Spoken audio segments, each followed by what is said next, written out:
वहीं आंध्र की अगर बात करें तो आंध्र प्रदेश में तीसरा नया मुसद्दिका केस सामने आ गया है। 65 साल का शख्स विशाखापट्टनम के अस्पताल में जेर इलाज बताया जा रहा है। और सबसे अहम बात ये, जिस तरह से लगातार हम बात कर रहे हैं कि हाल ही में सऊदी अरब से लौटा है ये शख्स।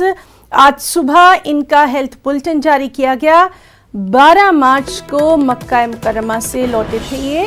हैदराबाद में 2 बार अपनी बेटी के पास जा चुके हैं ये।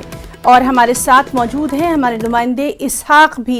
इसहाक, आपसे जानना चाहेंगे, आंध्र प्रदेश में लगातार ये तादाद जो है ये बढ़ती चली जा रही है, अभी क्या कुछ और तफसीलात?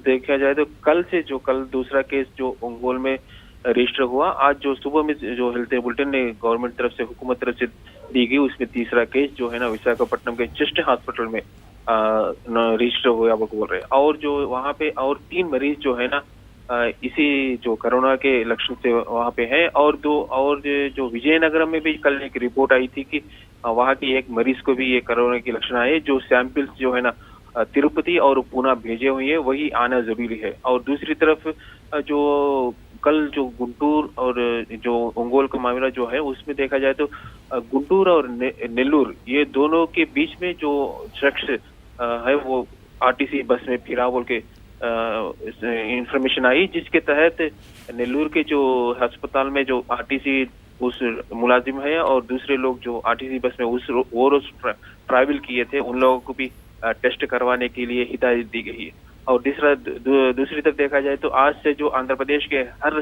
पूरे इलाके में 13 जिला है, पूरे सभी जिला में सिनेमा हॉल्स और जो पार्क से जो बड़ी भीड़ वाली जो रहते हैं ना, मार्केट्स वगैरह पब्लिक जो प्लेसेस है, वहीं सभी बंद करने की हिदायत दी गई। जो कि 104 का म्युनिसिपैलिटीज और 16 कारपोरेशन के जो लोग रहेंगे, ये मॉनिटरिंग करेंगे, पूरी तरह से बंद रहे।